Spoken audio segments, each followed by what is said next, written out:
Ya, assalamualaikum warahmatullahi wabarakatuh. Selamat malam.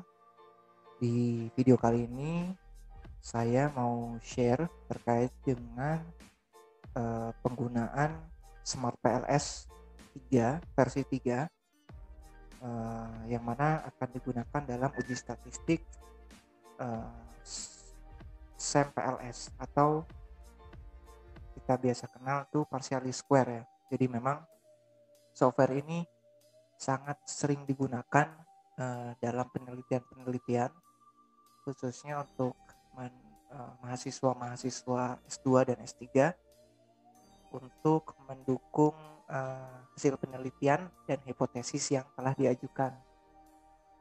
Kemudian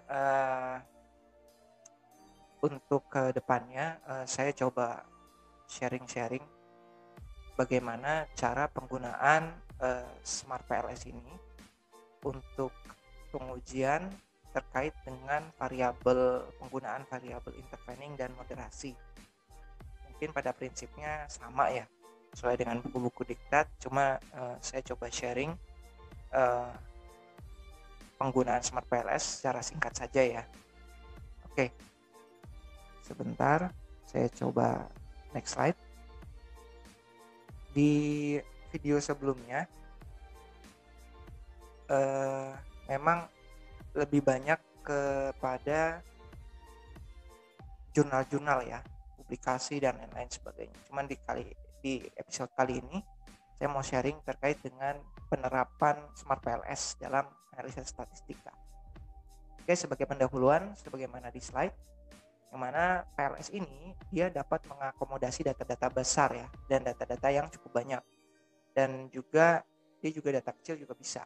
Jadi tidak terbatas harus data yang banyak, atau lebih bisa dibilang lebih besar daripada 30, tapi data kecil juga bisa.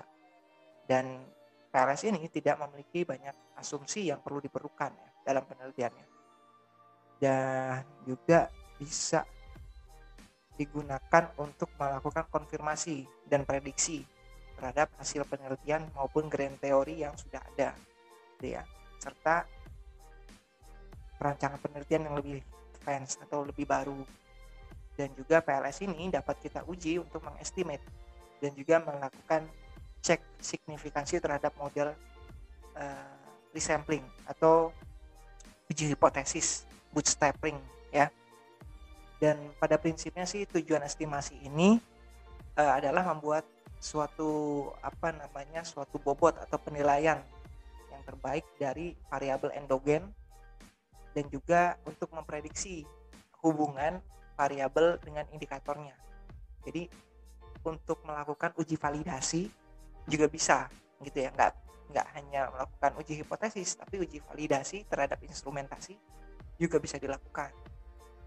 Kemudian di Smart PLS ini kita juga ada dua poin, dua model. Yang pertama inner model dan juga outer model. Nah, di inner model ini akan kita lihat hubungan antara sesama variabel latennya, dan juga di outer modelnya kita akan melihat hubungan antara indikator dengan variabel latennya. Jadi bisa dilihat ya, jadi hubungan antara indikator terhadap variabel ya, variabel latennya, dan hubungan antara variabel laten sesama variabel laten gitu ya. Jadi cukup membantu peneliti untuk melakukan pengujian terhadap suatu hipotesis penelitian gitu ya. Bermanfaat sekali. Oke. Kemudian di bagian berikutnya dijelaskan bahwa terkait dengan tahapan-tahapan analisis dalam partial square structural equation modeling.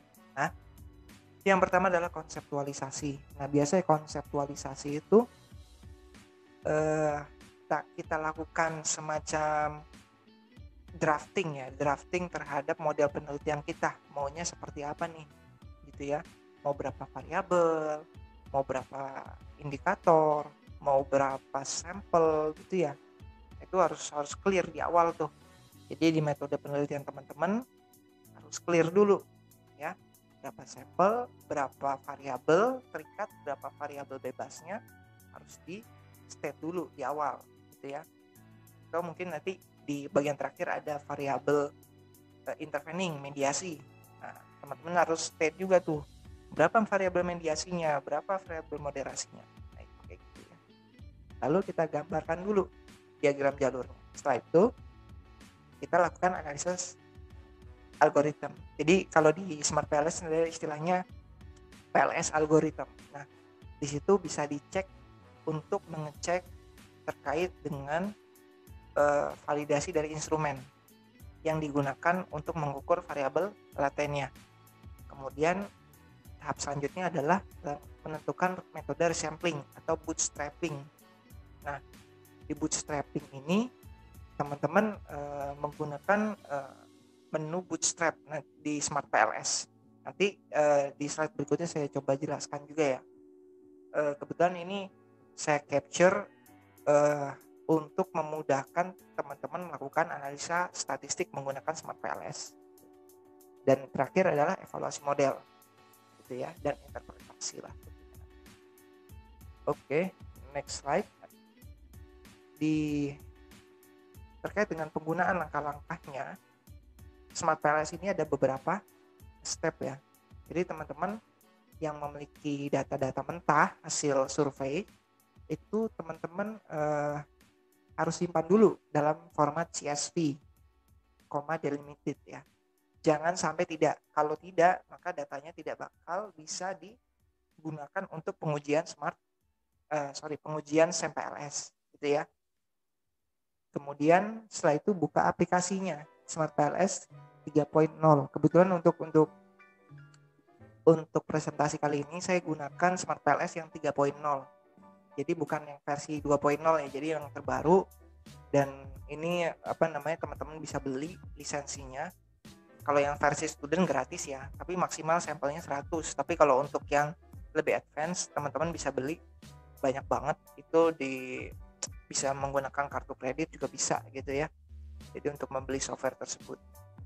Untuk harganya saya belum update lagi, nanti teman-teman boleh cek ya. Oke, kemudian ini gambarnya. Jadi save as-nya jangan lupa, data-data mentahnya hasil penelitian di save, kemudian dalam format CSV, lalu diekspor nantinya ya ke dalam aplikasi Smart PLS. Oke. Next-nya, ketika kita klik icon Smart PLS di desktop kita, akan muncul tampilan seperti pada gambar ya, seperti pada gambar. Kita lihat, kemudian kita klik lagi new fat model. Jadi membuat model jalur untuk model diagramnya ya kita tulis aja projectnya apa, sesuaikan dengan tema penelitian teman-teman boleh, atau teman-teman baru mau latihan tulis aja latihan 1 gitu ya, nggak apa-apa. Terus kemudian nextnya kita mencari untuk mengimport data, double klik ya to import data, dan pilih file yang sudah disimpan pada format CSV. Jadi teman-teman tadi yang sudah disimpan di CSV, teman-teman import ke Smart PLS sampai muncul tampilan seperti ini. Next slide ya. Nah, kalau datanya sudah muncul seperti ini, berarti data teman-teman bisa dilakukan tahap lebih lanjut, yakni pembuatan model. Tapi kalau tampilannya bukan seperti ini, biasanya ada data-data yang kurang. Misalkan datanya kurang lengkap, atau ada yang missing value, ada nilai-nilai yang memang tidak ada. Misalkan ada 10 kuesioner, tetapi hanya 9 yang terisi, satunya kosong. Nah, itu biasanya terdetek di sini. Gitu ya. Setelah muncul tampilan seperti ini, kita lihat apakah sudah sesuai dengan sample size sampel size dari penelitian teman-teman. Apakah sudah sesuai? Misalkan sampelnya 30. Apakah di situ tertulis 30? Teman-teman cek lagi ya. Kalau tidak sesuai, maka teman-teman sebaiknya merevisi data tersebut sebelum dilakukan pengujian, gitu ya. Dan setiap indikator ini sudah masuk ke dalam rancangan model melalui indikator-indikator yang sudah dituliskan nanti di diagram jalur yang berikutnya ya. Pastikan tadi di awal tidak ada yang missing, sampelnya tidak ada yang missing atau hilang gitu ya. Oke, next slide. Kemudian setelah itu kita gambar model penelitian, teman-teman.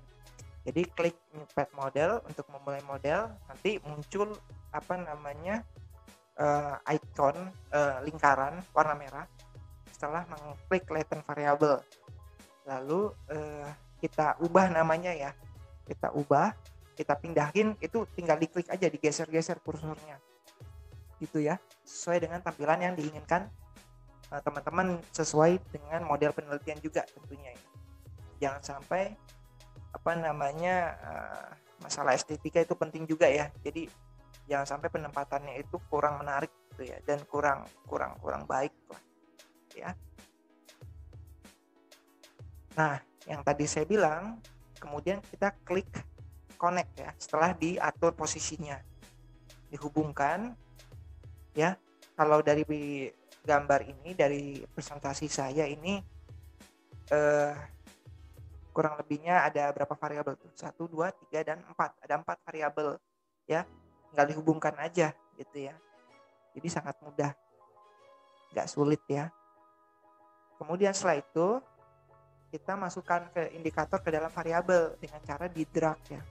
Di drag and drop dengan mouse ke variabel laten yang dikehendaki. Contohnya tadi, misalkan teman-teman punya nama variabel latennya motivasi, misalkan gitu. Nah, indikator instrumen terkait dengan variabel motivasi, misalkan M1, M2, M3, M4, itu di drag, pindahkan ke variabel latennya gitu ya, sampai berubah warna nih. Jadi dari ada warna biru dan kuning, artinya ini udah ada indikatornya ya gitu ya. Oke, itu silahkan diatur posisinya ya.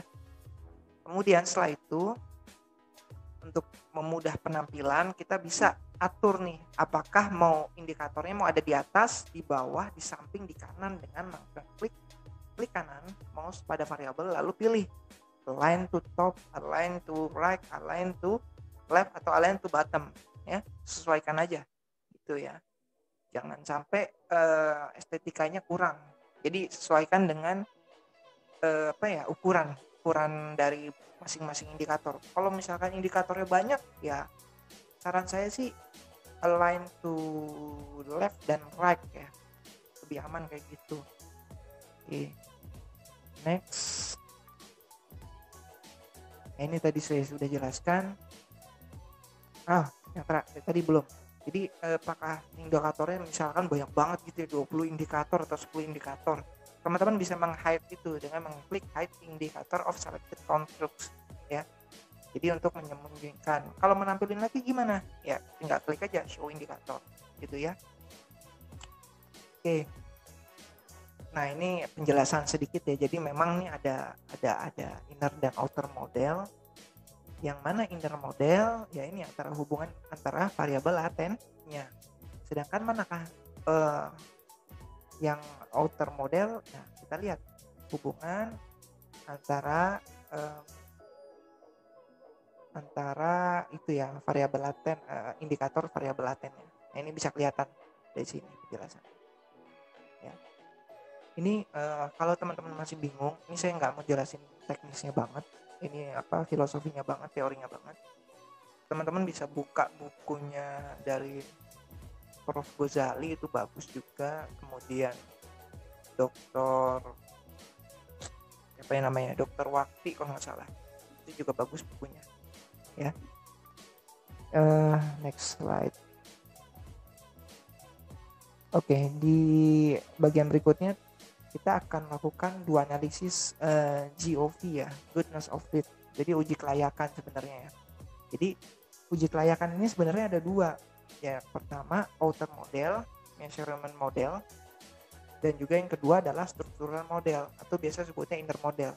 Nah, biasanya kalau di buku-buku tuh kalau measurement model itu uji indikator, validitas gitu-gitu ya.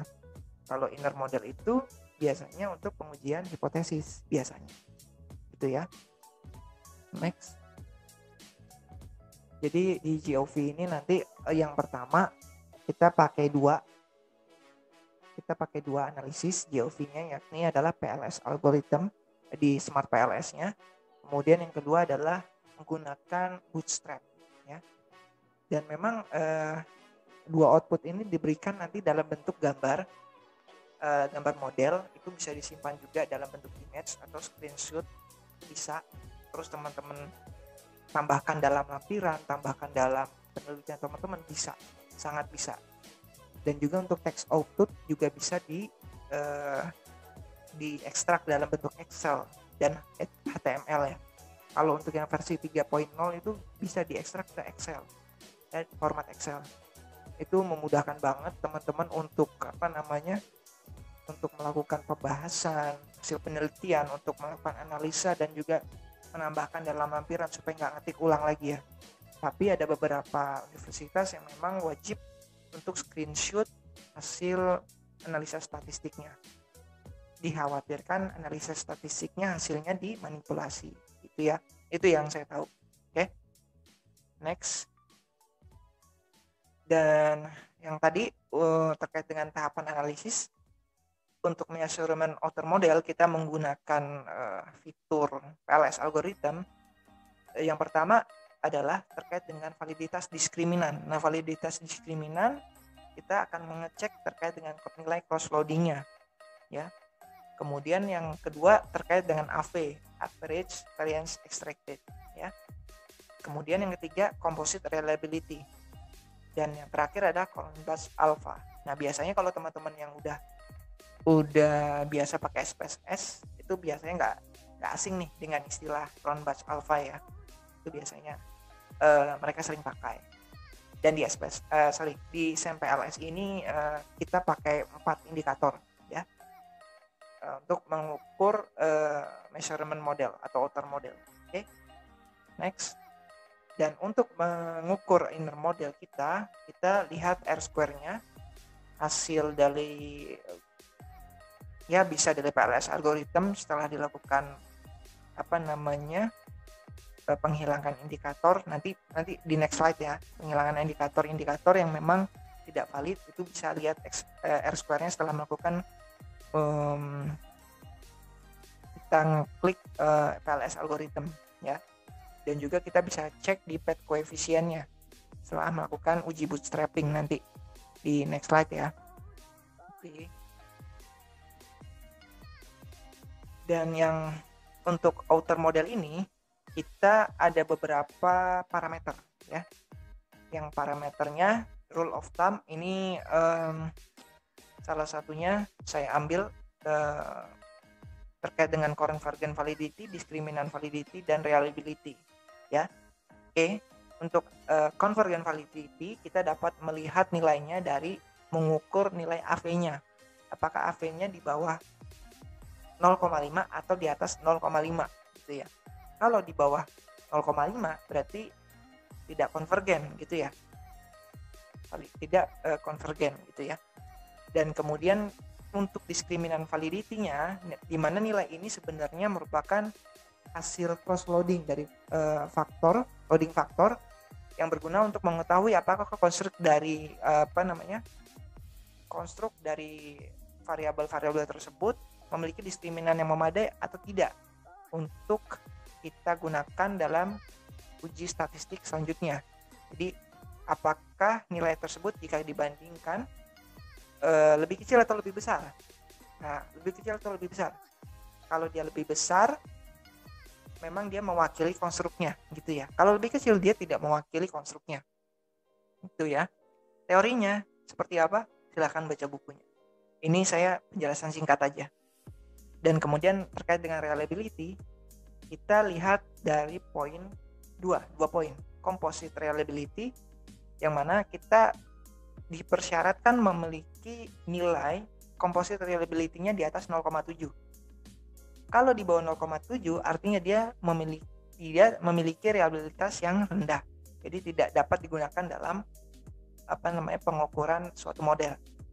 Dan nilai Cron Batch Alpha atau C alpha di beberapa jurnal mereka nulisnya C alpha ya. Kita ngecek untuk apakah nilai tersebut reliable atau tidak gitu gitu ya, indikator tadi reliable atau tidak. Nilai yang diharapkan lebih besar dari 0,6 ya. Ini rule of thumb-nya, jadi aturan mainnya ya. Oke. Kemudian di next slide terkait dengan inner model atau modal struktural ya. Kita melihat dari 2 poin. Yang pertama terkait dengan R-square ya.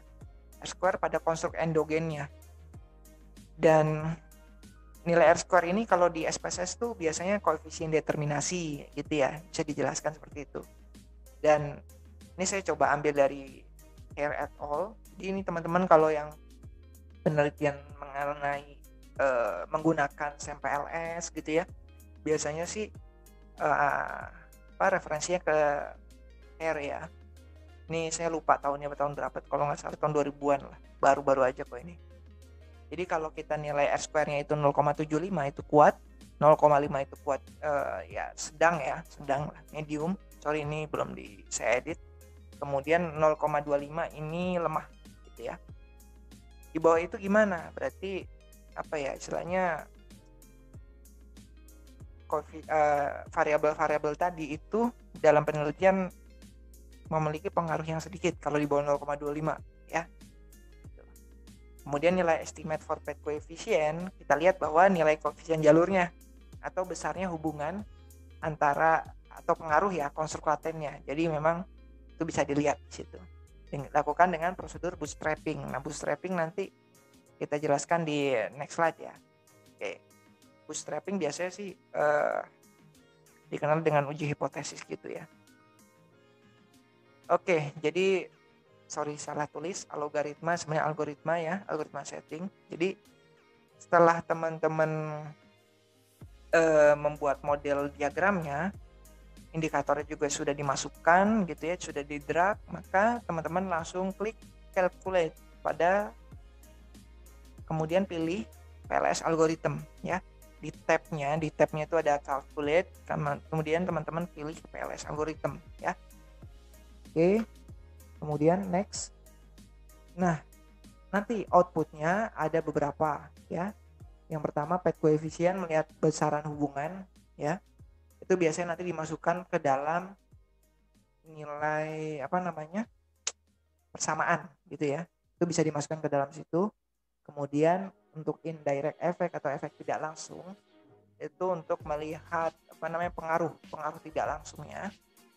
Kemudian total effect melihat nilai pengaruh total. Biasanya total effect itu adalah penjumlahan dari indirect effect dengan direct effect ya. Jadi itu dan hasilnya adalah total effect gitu ya. Biasanya nilainya lebih besar. Dan ini nanti di variabel intervening, di variabel mediasi untuk melihat seberapa pengaruh mediasi terhadap seberapa pengaruh mediasi suatu variabel terhadap hubungan antara variabel-variabel terikat dan bebasnya gitu ya.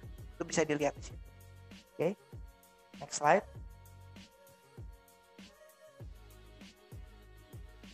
Nah, untuk yang tadi terkait dengan R-square dan adjust R-square. Nah, itu bisa dilihat ya. Jadi ada 2 poin, R-square dan adjust R-square.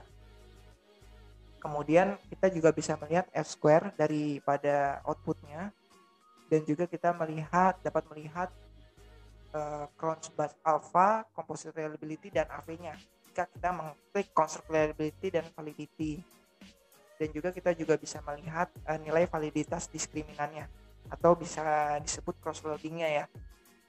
Ini saya skip aja langsung, untuk penjelasannya nanti teman-teman bisa lihat di buku yang tadi saya sudah rekomendasikan ya. Oke, misalkan teman-teman untuk analisa bootstrapping, teman-teman hasilnya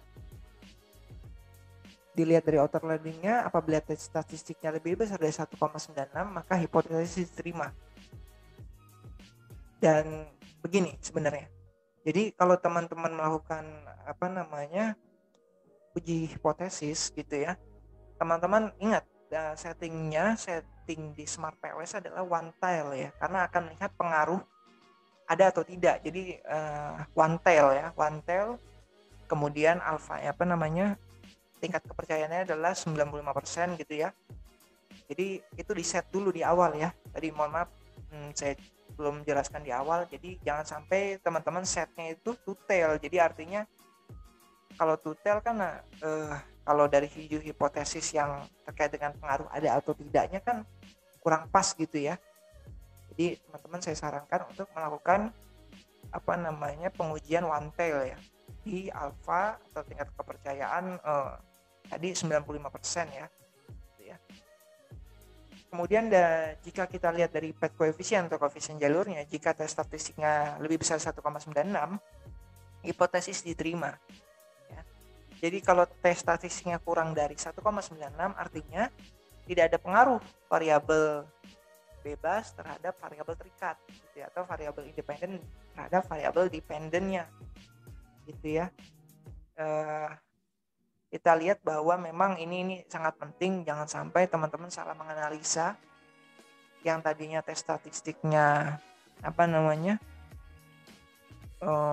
yang bisa dibilang itu tidak signifikan tapi dibilang signifikan. Nah, itu bahaya juga ya. Jadi ya memang harus paham nih analisanya. Oke. Next slide. Oke, jadi untuk analisa bootstrapping ini, setelah dilakukan analisa, outputnya akan sama persis, cuman ada perbedaan di bagian kiri, histogramnya. Ada histogram. Tapi kalau untuk yang PLS algorithm, dia tidak ada histogramnya di bagian sebelah kanan ya, untuk outputnya. Jadi di PET coefficient kita lihat bahwa nilai signifikansinya ada dua, tes statistik sama p-value. Beberapa hasil penelitian dari jurnal biasanya yang dijadikan acuan tuh hanya dua itu ya, tes statistik dan p-value-nya. Kalau p-value-nya kurang dari taraf signifikansi itu diterima, tapi p-value-nya kalau lebih besar dari taraf signifikansinya itu ditolak. Kalau tes statistik harus lebih besar daripada t-table gitu ya. Yang tadi t-table-nya itu 1,96, maka tes statistiknya harus lebih dari 1,96 untuk diterima gitu ya. Kemudian juga kita dapat melihat total indirect effect atau efek tidak langsung. Ini untuk melihat nilai signifikansi atau indirect efek mediasi maksudnya, jika ada. Kalau nggak ada sih nggak bakal keluar hasilnya ya.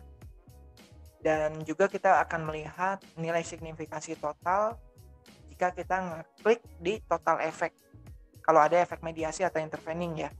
Oke. Next.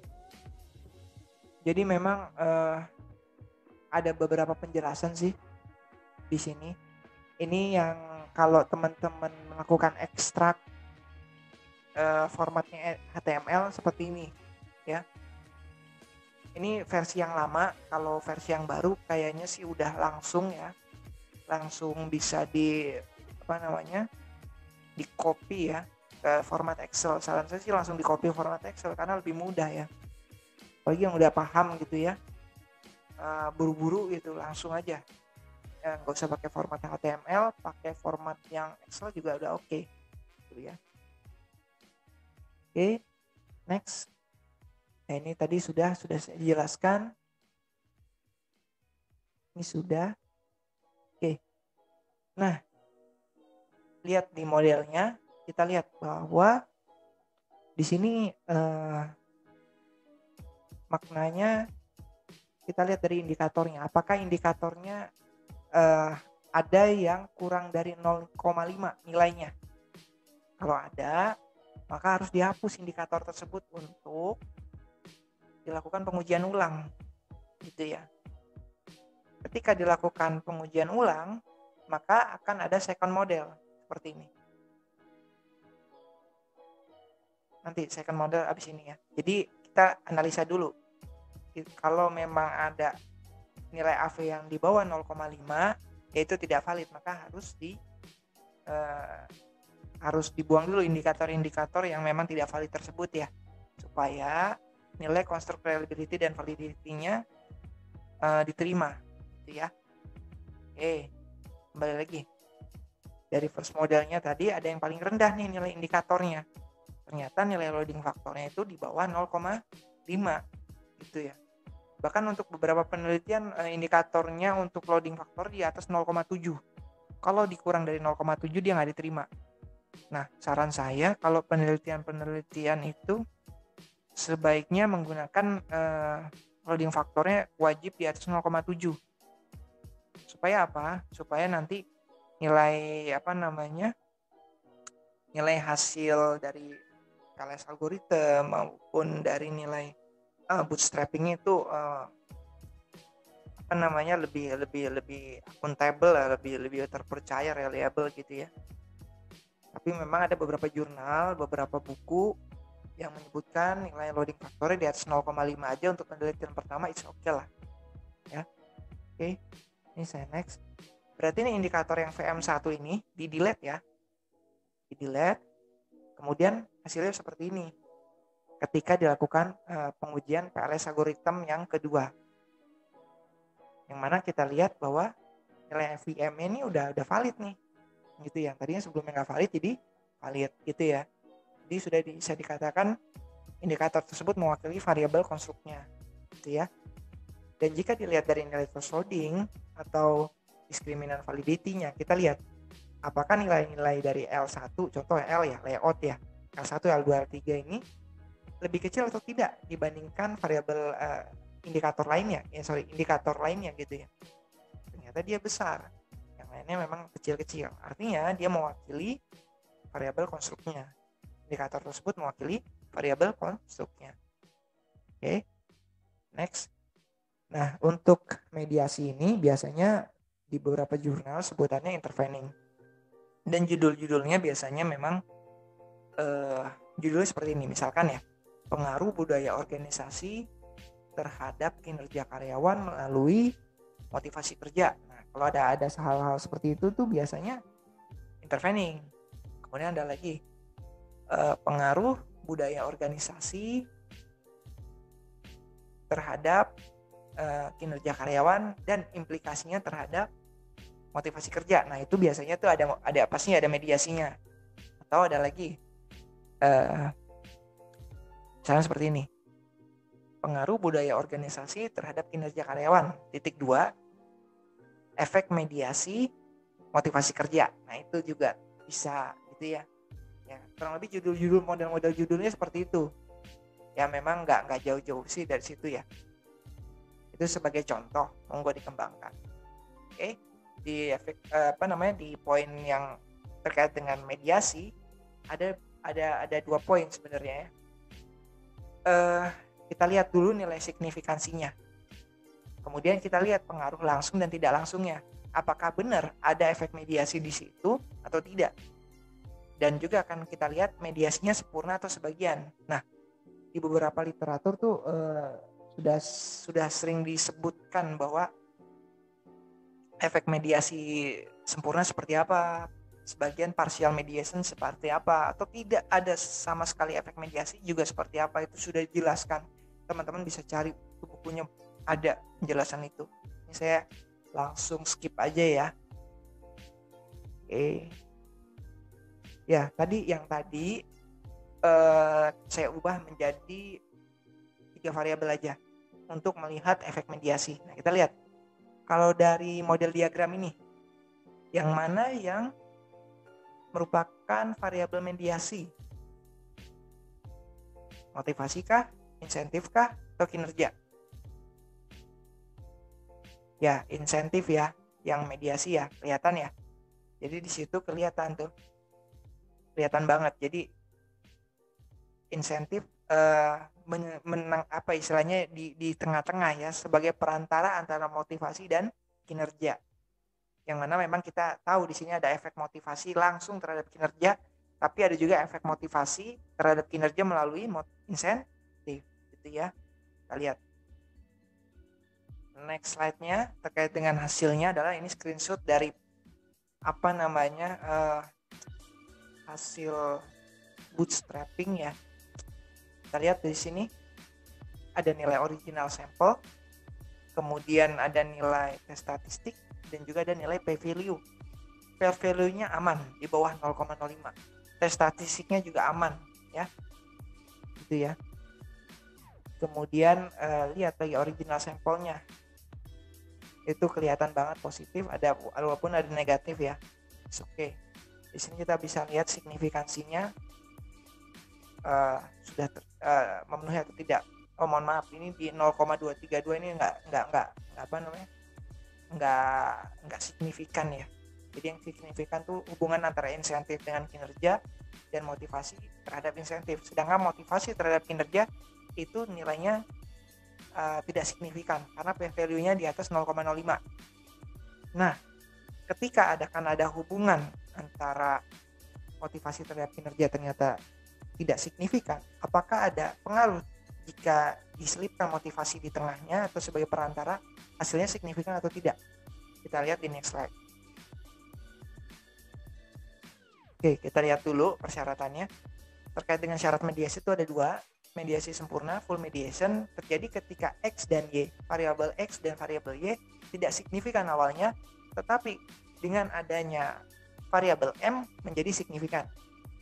Kemudian yang kedua, variabel sebagian, partial mediation, terjadi ketika X dan Y sebenarnya berpengaruh signifikan, dan X, M, Y, ketika ada variabel M masuk, mediasi masuk, pengaruhnya juga signifikan. Jadi mengkuatkan gitu ya total efeknya. Nah itu bisa dilihat. Oke, kita lihat. Nah, sebelum next slide. Berarti yang tadi di awal adalah motivasi terhadap kinerja tidak signifikan. Insentif terhadap kinerja tidak signifikan. Nah, jika ditambahkan motivasi, apakah signifikan? Kan seperti itu ya. Kita lihat. Oke, kita lihat di sini. Kalau efek langsung, kita lihat A ke B, C gitu ya. Tapi kalau kita lihat insentif ke kinerja itu bisa dibilang C ke C aksen, maksudnya ada efek mediasi, ada efek indirect effect gitu ya, maksudnya saya gitu ya.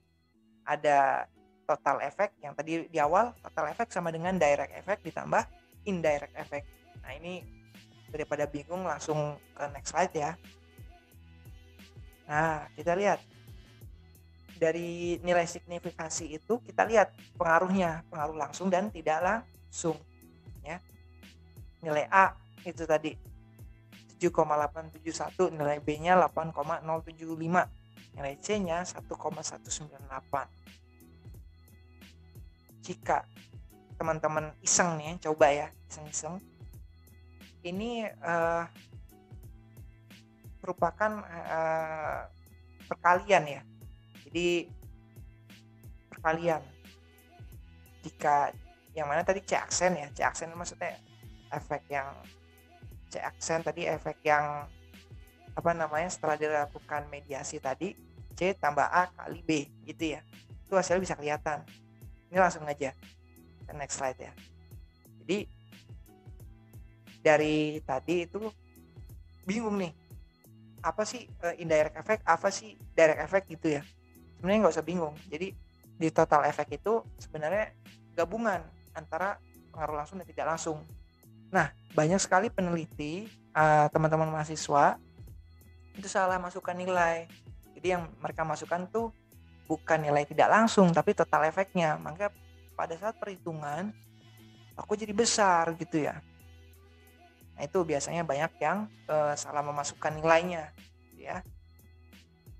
Dan sebenarnya memang perlu diwanti-wanti untuk penjelasan lebih di advance. Teman-teman bisa langsung buka buku dari Prof. Ghazali sama Dr. Kalau nggak salah Dr. Wati ya. Itu bukunya bagus banget untuk penjelasan lebih detail terkait dengan interpretasi hasil variabel, interpretasi untuk adanya efek intervening. Jadi variabel intervening, bagaimana sih melakukan interpretasi hasil, itu bisa langsung lihat ke sana gitu ya. Dan penting banget untuk melakukan interpretasi itu sesuai dengan kaidahnya, karena supaya tidak keluar dari koridor yang sudah ditetapkan. Jadi teman-teman yang memang mau pakai SMPLS sebagai alat analisisnya harus tetap refer to rujukan yang secara umum ya, jangan buat sendiri juga hasil interpretasinya. Oke. Tadi variabel intervening atau mediasi, sekarang ke variabel moderating. Ini sebelumnya ini sebenarnya sama aja, hanya menambahkan mendraknya beda. Mendrak apanya sih? Variabelnya. Mendrak variabel yang dilakukan untuk pengujian gitu ya. Nanti kita coba lihat di sini.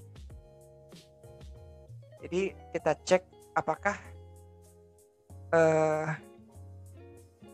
menentukan ada tidaknya pengaruh moderasi yang signifikan atau tidak, memperkuat atau memperlemah gitu ya. Jadi mengecek apakah variabel contoh nih, contoh judulnya nih, contoh ya, pengaruh budaya organisasi terhadap kinerja karyawan dimoderasi dengan kompensasi, misal seperti itu judulnya. Kemudian yang kedua, pengaruh budaya organisasi terhadap kinerja karyawan, (2) efek moderasi kompensasi. Nah, judul-judulnya kurang lebih seperti itulah, kebanyakan seperti itu ya, yang umum-umum aja gitu ya. Nah, seperti itu. Oke. Kemudian nextnya, jadi ada 4. Ada beberapa buku yang menuliskan 3, tapi ini saya ambil buku dari rujukan itu ada 4, yakni untuk moderasi murni, moderasi semu, dan moderasi prediktor, dan moderasi potensial. Ada 4. Penjelasannya mungkin nanti saya singkat aja. Kita langsung ke contoh. Karena Bapak, ini saya singkat dari beberapa buku supaya teman-teman bisa langsung baca ya, dan langsung tanya. Lebih enak sih baca dan tanya langsung dosen pembimbing ya. Lebih Prof, saya mau pakai tipikal yang mana nih, moderasi atau intervening gitu ya, untuk penelitian ini. Nah, lebih baik diskusi ke arah sana, karena untuk moderasi sendiri saya pikir nggak banyak juga ya penelitian terkait dengan menggunakan variabel moderasi ini gitu ya. Kebanyakan sih variabel intervening gitu ya. Oke, langsung aja ya ke next slide. Jadi yang pertama untuk pengujian signifikansi, kemudian yang kedua melihat besaran pengaruh positif atau negatif dari variabel. Itu bisa dilihat. Dan ketika nanti dilakukan pengujian di Smart PLS itu, nanti variabel yang akan dijadikan variabel moderasi itu tingkat di-drag aja ya. Di-drag seperti ini. Ya. Jadi untuk yang tadi motivasi, insentif, dan kinerja. Nah, di kinerja kita tambahkan moderating effect. Terserah moderating effect-nya apa. Motivasi kah, mau insentif kah? Terserah teman-teman. Kalau bisa jangan keluar dari grand teorinya ya, dasar teorinya. Ini bisa langsung klik itu, lalu nanti lakukan pengecekan signifikansi melalui bootstrapping ya. Jadi ingat tadi PLS algorithm, jangan lupa di awal untuk pengujian terkait dengan validitas instrumen. Kemudian setelah itu uji hipotesis menggunakan bootstrapping ya. Oke, ini sama aja sih dari ini saya singkat sebelumnya. Jangan lupa algorithm kemudian bootstrapping ya. Kemudian hasilnya ini saya contohkan seperti ini ya, hasilnya sudah ada 5,976 gitu ya moderating effect-nya. Nah, kita cek lagi. Nah, jadi 1,254. Tuh. Lihat apa bedanya sih yang sebelumnya. Ini ada berapa nih? Motivasi 4 variabel. Insentif ada 6 variabel. Kinerja ada 5 variabel. Oke, kita lihat next slide. Sama nggak? Sama ya? Nah, Ini yang tadi yang pertama itu PLS algorithm, yang kemudian yang terakhir ini adalah pengujian menggunakan bootstrapping ya. Tuh. Oke, ini sama sih. Dari sini kita bisa lihat, kita analisa apakah pengaruhnya itu positif atau negatif ya dari variabel moderasi tersebut ya.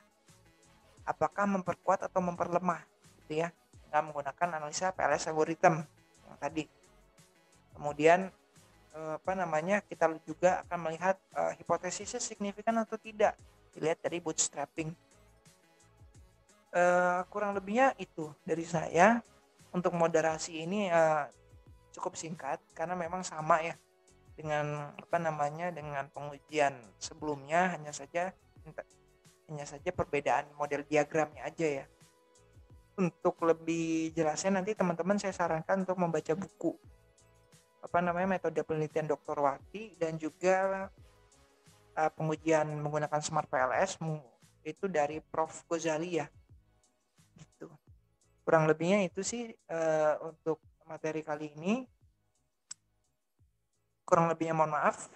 Jikalau ada masukan atau saran dari teman-teman, bisa langsung tulis di kolom komentar ya, untuk perbaikan konten dan materi-materi webinar lainnya lah. Kurang lebihnya seperti itu.